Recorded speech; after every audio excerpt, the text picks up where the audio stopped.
जय हिंद दोस्तों। स्वागत है आपका अपने YouTube चैनल ओनली डिक्टेशन में। डिक्टेशन की PDF आप डिस्क्रिप्शन से डाउनलोड कर सकते हैं। तो चलिए शुरू करते हैं। 100 शब्द प्रति मिनट डिक्टेशन शुरू होगी 3 सेकंड बाद।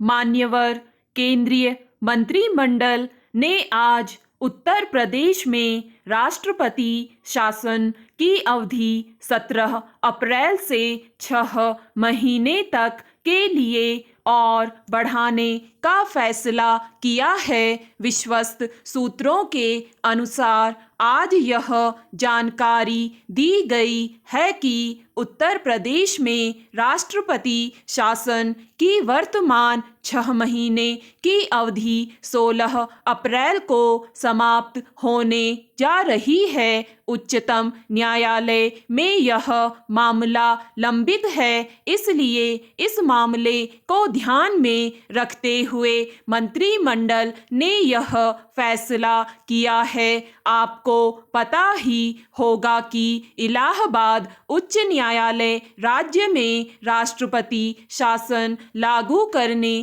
की घोषणा को पूर्व में निरस्त कर चुका है। फिर इसे उच्चतम न्यायालय में चुनौती दी गई थी, जहां पर यह मामला विचाराधीन रखा गया है।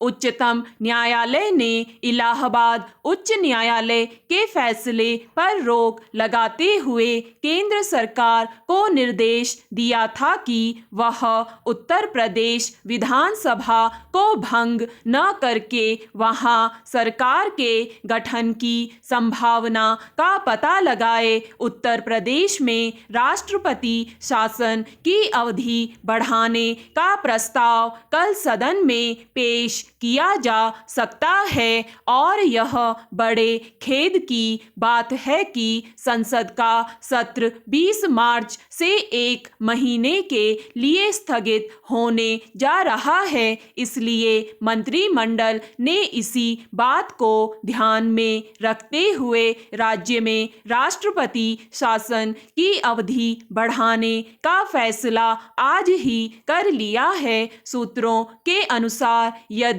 इस दौरान उच्चतम न्यायालय का कोई आदेश प्राप्त होता है तो उस निर्देश पर कार्यवाही करने को भी सरकार तैयार रहेगी। उत्तर प्रदेश में विधानसभा के चुनाव के बाद किसी राजनीतिक पार्टी या गठजोड़ द्वारा सरकार बनाने में विफल रहने के कारण गत वर्ष अक्टूबर में राष्ट्रपति शासन लागू किया था। अब वहां सरकार का गठन किया जा चुका है।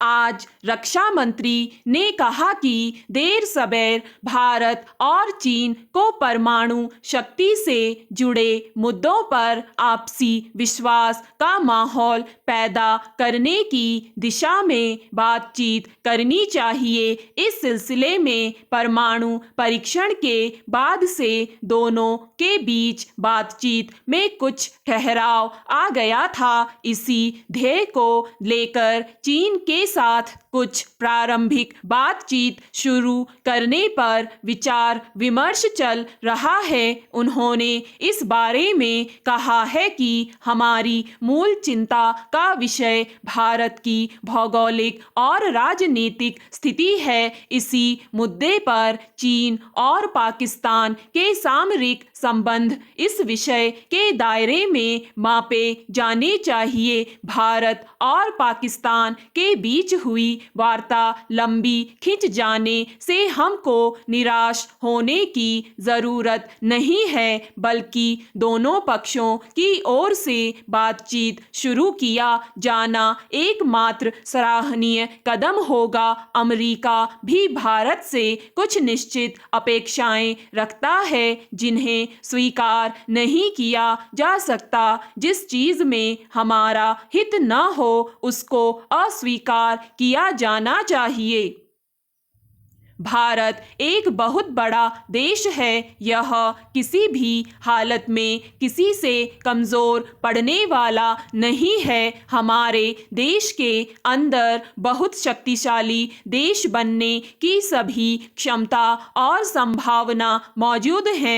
भारत एक विकसित शक्तिशाली देश है, इससे इनकार नहीं किया जा सकता है। इसलिए अमेरिका को चाहिए कि वह भारत की सुरक्षात्मक चिंताओं को समझे और जो अपरिहार्य है उसे स्वीकार करना चाहिए। अमेरिका ने परमाणु एवं अनेक मुद्दों पर चीन के साथ पहले ऐसा ही कुछ किया था। उन्होंने कहा कि अमेरिका को यह समझना होगा कि दुनिया बहुध्रुवी जगत की ओर बढ़ रही है। भारत उन ध्रुवों में से एक है। अपने एक महत्वपूर्ण बयान में रक्षा मंत्री ने कहा है कि यदि उग्रवादियों को लोकतांत्रिक प्रक्रिया में शामिल कर स्वतंत्र और निष्पक्ष चुनाव के जरिए प्रशासन में भागीदार बनाने का